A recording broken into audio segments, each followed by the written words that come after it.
మనం ఎన్ని పనులున్నా ఈ యొక్క బిఏలో వచ్చినప్పుడు మనం ఈ కార్యక్రమంలో పాల్గొనవలసిందిగా విజ్ఞప్తి చేస్తూ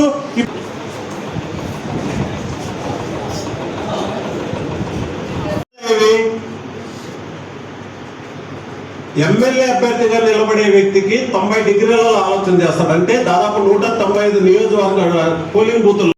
ఇంకా టాస్క్ ఫోర్స్ స్టార్ట్ అయిన తర్వాత, స్టేట్ అంతా స్టార్ట్ అయిన తర్వాత ధర్మారం ఆదర్శ నియోజకవర్గంగా నిలిచింది. నువ్వు సెంట్రల్ ఆఫీస్లో కూర్చొని చూసినప్పుడు లేదా మిగతా జిల్లాలకు పోయినప్పుడు ఈ ధర్మారంలో ఈ రోజు చూస్తే 2000 రేపటికి 4000 అవుతా వచ్చింది. అంటే మామూలుగా ఇంతకుముందు ఎలన్ మాస్క్ ముందు ఈ జట్లు పంపించాలంటే ఎంత టైం తీసుకుంటుంది, అట్లా కాకుండా ఎలన్ మాస్క్ వచ్చిన తర్వాత ఏ విధంగా స్పేస్లోకి రాకెట్లు పోయినాయో అలా ధర్మారం నియోజకవర్గంలో కమిటీలు పూర్తయిన తర్వాత ఎంటైర్ రాష్ట్రం అంతా కూడా ఈరోజు దాదాపు 17,50,000 మందితో మొత్తం కమిటీలన్నీ పూర్తి అయిన సందర్భంగా మీకు తెలియజేస్తున్నాం. దాంట్లో ధర్మారం నియోజకవర్గం ఆదర్శంగా నిలిచిందని మరొకసారి మీ అందరికి తెలియజేస్తూ మరియు మిగతా విషయాలను కూడా పెద్దలు మాట్లాడతాను తెలియజేస్తాను. కొత్తగా వచ్చినది ఏం కాదు. ఇంతకుముందు చెప్పిన విధంగా 15 ఏళ్లకు 20 ఏళ్లకు వస్తూ ఉండేదే. చివరిసారిగా 2001లో మొదలుపెట్టి మనది 2002లో మన ఆంధ్రప్రదేశ్ కావడం జరిగింది. అదేవిధంగా ఎస్ఎస్ఆర్ వచ్చి ప్రతి సంవత్సరం జరుగుతూ ఉంటుంది. జనవరిలో ఓటర్ లిస్ట్ పబ్లిష్ చేస్తారు, డిసెంబర్లో ఏదైనా అబ్జెక్షన్స్ ఉంటే చేయమంటా అంటారు, జనవరికి పబ్లిష్ చేస్తూ ఉంటారు. అందరికీ ఒక భయం మొదలైంది. ఎలక్షన్ అంటే ఒక భయం. ఎలక్షన్లో పోటీ చేయడానికి కాదు, నిలబడడానికి కాదు, కొట్లాడడానికి కాదు. ఏ దేశంలో ఎలక్షన్లు అంటే ఏం జరుగుతుంది, రాజకీయాల్లో జరుగుతున్న అంటే మనము ప్రస్తుతం దేశవ్యాప్తంగా జరుగుతున్న రాజకీయాలు, ఎలక్షన్ కమిషన్ మీద ఉన్నటువంటి ఒక భయం. ఈరోజు ఎలక్షన్లు అంటేనే కూడా ఇదేంటన్నా మనకేం జరుగుతాయన్నా అంటారు. ఇప్పుడు మనోళ్ళే మాట్లాడే ముందు చెప్పినారు, ఇంకా ఏదన్నా అనుమానాలు ఉంటే చెప్పండి, మా అనుమానాలు ఓటర్ లిస్టులతో దిగి తర్వాత కానీ ఈవీఎం మీద ఎక్కువ అనుమానాలు. West Bengal is the best example. ఒక ముఖ్యమంత్రి స్థాయిలో ఉండి సుప్రీంకోర్టులో కొట్లాడే పరిస్థితి. ఒక ముఖ్యమంత్రిగా సుప్రీంకోర్టులో కొట్లాడింది ఈ విధంగా తీసేస్తున్నారు అని చెప్పి.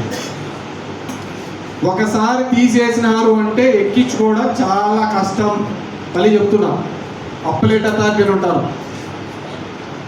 37 లక్షల ఓట్లు అప్పలేట్ అథారిటీ మీద 67 లక్షలు ఈమె అప్పీల్ చేసింది. 65 లక్షలు ఈ విధంగా తీసేసినారని అప్పీలేట్ అథారిటీ ఉంటారు. నాకు అన్యాయం జరిగిందని తీసేసినారు. చేస్తే అప్పలేట్ అథారిటీ 37 లక్షల ఓట్లు ఎక్కించుకోమని చెప్పి ఇచ్చింది కూడా. ఇచ్చిన తర్వాత ఎన్ని ఓట్లు ఎక్కినాయో తెలుసా? 37 లక్షల ఓట్లు ఎక్కించుకోమని ఇస్తే అప్పలేట్ అథారిటీ 1605 ఓట్లు ఎక్కినాయి. అంతే. ఎన్ని ఓట్లు ఎక్కినాయి? 1605 ఓట్లు ఎక్కినాయి. ఎంత బ్యూటిఫుల్గా మనం చేసింటారు ఎలక్షన్ కమిషన్. నేనేమంటానంటే, మన ప్రభుత్వంలో అధికారంలో ఉండి మనం అంతగా ఉన్నప్పుడు కూడా దీనిలోకి ఏదో విధంగా మ్యానిపులేట్ చేసి మ్యాపింగ్ చేసి చేస్తున్నటువంటి చంద్రబాబు నాయుడు గారు తన అధికారంలో ఉన్నప్పుడు దీనిలో సుప్రసిద్ధుడు. ఆయన ఇదెల్లా జనంలో వ్యతిరేకత ఉందని, ఆయన ఇదెల్లా మన సూపర్ 6 చేయలేదు, ఏమీ చేయలేదు, అందరినీ ఊరికనే కేసులు పెడతా పోతానామని చెప్పేసి తెలుసు. కాబట్టి ఏం జాగ్రత్త పడాలో ఆ జాగ్రత్త పడతారు. మనం కూడా అంతే జాగ్రత్తగా ఉండాలి. ఈరోజు జరుగుతున్న ప్రతి దాంట్లోనే కూడా బిఎల్ఏలు అప్రమత్తం లేకపోతే పార్టీకి నష్టం జరుగుతుంది. కాబట్టి మీ ఊర్లో కావచ్చు, మీ వార్డులో కావచ్చు, ఎక్కడైనా కానీ ఎవరైనా కానీ సరిగ్గా లేకపోతే వాళ్ళని మార్చుకోండి. బిఎల్ఏ మనకు దొంగ ఓట్లు వద్దు, మన ఓటు మనకు ఉంటే చాలు. అర్థమవుతుందా? దొంగ ఓట్ల సంగతి కాదు, ముందు మన ఓటు మనం పెట్టుకుంటే సరిపోతుంది. మీ అందరినీ కోరుకునేది అదే. ఎందుకంటే రాబోయే నెక్స్ట్ 1 మంత్ కూడా చాలా ఇంపార్టెంట్. కాబట్టి ప్రతి ఒక్కరూ కూడా ఈ కార్యక్రమంలో పాల్గొనాలి, యాక్టివ్గా పార్టిసిపేట్ చేయాలి.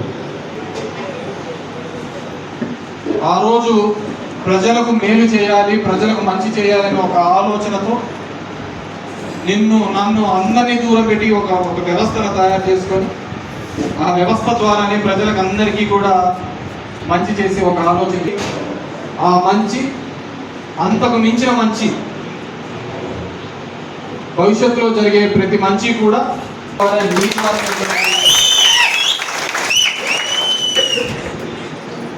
దానికంతా కూడా ఈరోజు కమిటీ మెంబర్స్ కానీ ఇవన్నీ కూడా దగ్గర 16,000 మందితో కమిటీస్ ఏర్పాటు చేయడం జరిగింది మా నియోజకవర్గంలో, ధర్మవరం నియోజకవర్గం 29% వరకు పూర్తి చేయడం జరిగింది. దీనిలోకి మేము పెడుతూ ఉంటాము ఏదైనా అప్డేట్ ఉన్నప్పుడు. అప్డేట్ పెట్టినప్పుడు దానికి ఓకేనో ఎన్నావనో ఏదో ఒకటి పెట్టండి దానికి.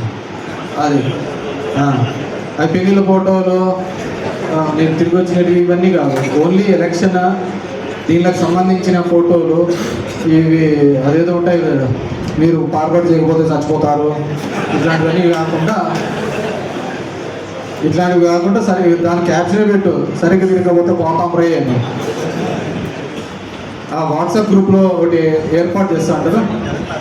దాంట్లో మీకు ఏదైనా అనుమానం ఉన్నా తప్పేం లేదు, అందరు మేధావులు ఏం కాదు. కొంతమందికి తెలిసి ఉండొచ్చు, కొంతమందికి తెలిసి ఉండదు, పార్టీకి కష్టపడే నాయకుడు ఉండొచ్చు. కానీ ఈ ఓటర్ లిస్ట్ మీద ఈ బిఎల్ ఎందుకంటే 20 ఏళ్ళ తర్వాత జరుగుతుంది కదా, అవగాహన లేకపోయిండొచ్చు. దానికి ఆ గ్రూప్లో అయినా అడగండి, మీ లీడర్స్నైనా అడగండి.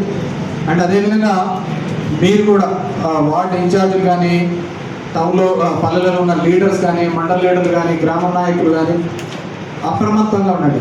మీరు బాగా అప్రమత్తం ఉండాల్సిన ప్లేసెస్ చెప్పిన టౌన్ ఎస్పెషల్గా మండల హెడ్ క్వార్టర్స్, ఇంకా మిగతా పల్లెలలో ఎవడు కొత్తోడు వచ్చినా ఎవడు పాతోడు పోయినా కానీ మనకి ఈజీగా ఐడెంటిఫై అవుతుంది.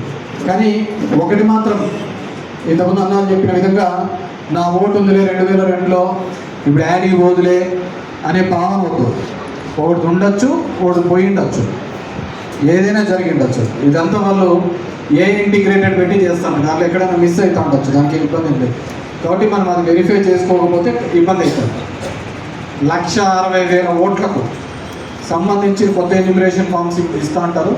అదేవిధంగా 80,000 ఓట్లు 2002లో వేసిందాము, దాంట్లో ఇస్తూ ఉంటారు. ఆ రెండింటిలోనూ జాగ్రత్త వహించాలి. కాబట్టి ఏమాత్రమో ఏమరపాటు పెట్టద్దని చెప్పేసి ఇంకా మనం ఇట్లే ప్రతిపక్షంలో ఉండాలని కానీ దీనిలో ఎవరికైనా మోజుందా? మోజుందే చెప్పండి ముందే. ఇప్పటికే అలవాటు.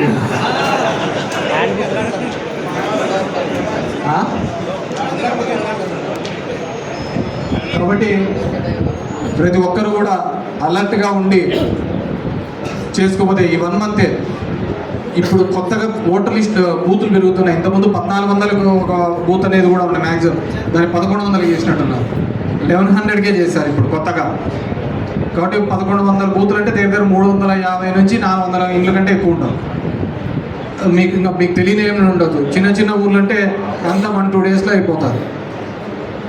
వాటిలో కూడా అంతే 350 అంటే అదే పెద్ద ఇదేం కాదు, ఒక బూత్కి అన్నికంటే ఎక్కువ రాదు. సో ఆ మ్యాపింగ్ చేసేటప్పుడు కూడా జాగ్రత్తగా చూసుకొని చేసుకోవాల్సిందిగా కోరుతున్నాను. ఇంకెవరికైనా ఏమైనా డౌట్లు ఉన్నాయా? మళ్ళీ అన్ని తలకాయ ఊపినట్టు కాదు. ఇది ఒక హ్యాండ్ బుక్ ఉంటుంది, ఈడ పెట్టింటాము. బిఎల్ఏలు ఒక్కొక్కరు వచ్చి తీసుకోండి. ఎవరికైనా అనుమానాలు కానీ దీంట్లో 95% కవర్ అయింటారు. కవర్ కానీ ఏదైనా ఉందంటే మీరు వెనకాల సీట్లో కూర్చొని అనుకున్న వాళ్ళకి మాత్రం కవర్ అయ్యింది, అంతకంటే వేరేది ఏంటంటే ఆడున్నప్పుడే మెసేజ్ వచ్చింది 27వ తేదీ ఆడి ల్యాండ్ అయ్యా అని చెప్పేసి, మీతో ఏదో ఉంది ప్రోగ్రామ్ అని చెప్పేసి. కాబట్టి ఇదే ఉంటుంది.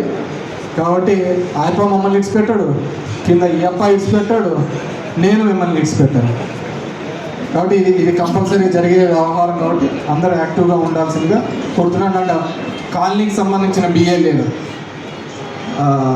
ఎవరున్నారు? ఏం రామలింగ ఎవరున్నాయి నువ్వేనా?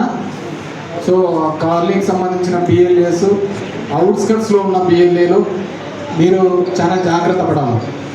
ఎందుకంటే ఎవడు వస్తాడు ఎవడు పోతాడు తెలియని సందర్భం. Thank you very much.